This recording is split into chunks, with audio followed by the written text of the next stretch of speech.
السلام علیکم۔ شروع کرتا ہوں اللہ کے نام سے جو بڑا مہربان نہایت رحم کرنے والا ہے۔ تہمت لگانے کی عبرتناک سزا۔ مدینہ کے گرد و نواح میں ایک عورت فوت ہو جاتی ہے تو دوسری اسے غسل دینے لگی جو غسل دے رہی تھی۔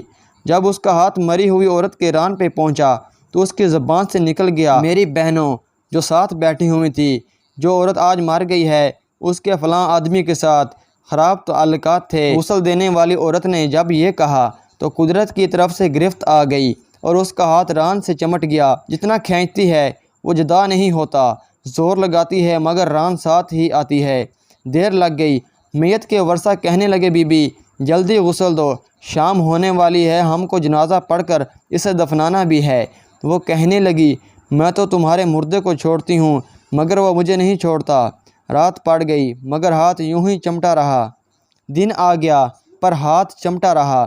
اب مشکل بنی تو اس کے ورثہ علماء تک پہنچ گئے۔ ایک مولوی سے پوچھتے ہیں مولوی صاحب ایک عورت دوسرے کو غسل دے رہی تھی کہ اس کا ہاتھ اس میت کے ران کے ساتھ چمٹا رہا، اب کیا کیا جائے؟ وہ فتویٰ دیتا ہے کہ چھری سے اس کا ہاتھ کاٹ دو۔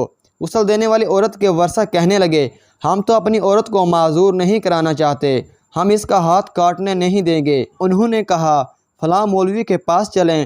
اس سے پوچھا تو کہنے لگا چھری لے کر مری ہوئی عورت کا گوشت کاٹ دیا جائے، مگر اس کے ورثہ نے کہا ہم اپنا مردہ خراب نہیں کرنا چاہتے۔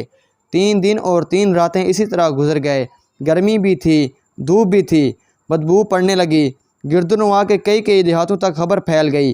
انہوں نے سوچا کہ یہاں مسئلہ کوئی حل نہیں کر سکتا، چلو مدینہ منورہ میں۔ وہاں حضرت امام مالک رحمۃ اللہ علیہ کی خدمت میں حاضر ہو کر کہنے لگے حضرت ایک عورت مری پڑی تھی، دوسری اسے غسل دے رہی تھی، اس کا ہاتھ ران کے ساتھ چمٹ گیا، چھوڑتا بھی نہیں، 3 دن ہو گئے، کیا فتویٰ ہے؟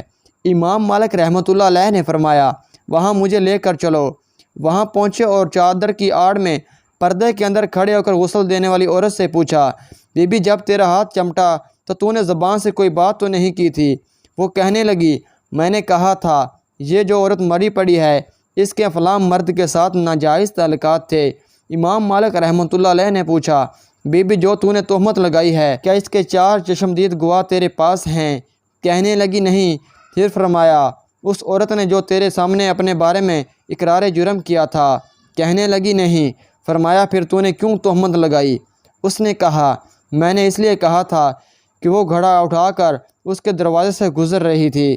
یہ سن کر امام مالک رحمۃ اللہ علیہ نے وہیں کھڑے ہو کر پورے قرآن میں نظر دوڑائی، پھر فرمانے لگے قرآن پاک میں آتا ہے جو عورتوں پر ناجائز تہمت لگاتے ہیں پھر ان کے پاس 4 گواہ نہیں ہوتے تو ان کی سزا ہے کہ ان کو 80 کوڑے مارے جائیں۔ تو میں نے ایک مرد و عورت پر تہمت لگائی ہے، تیرے پاس کوئی گواہ نہیں تھا، تو نے ایک مرد و عورت پر تہمت لگائی ہے، تیرے پاس کوئی گواہ نہیں تھا۔ میں وقت کا قاضی القضاء حکم کرتا ہوں جلا دو، اسے مارنا شروع کر دو۔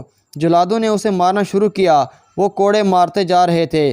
70 کوڑے مارے گئے مگر ہاتھ یوں ہی چمٹا رہا۔ 75 کوڑے مارے گئے مگر ہاتھ پھر بھی یوں ہی چمٹا رہا۔ 79 کوڑے مارے گئے تو بھی ہاتھ نہ چھوٹا۔ جب 80واں کوڑا لگا تو اس کا ہاتھ خود بخود چھوٹ کر جدا ہو گیا۔ ویورز آپ کو ہماری ویڈیو اچھی لگے تو ہمارے چینل کو ضرور سبسکرائب کر لیں۔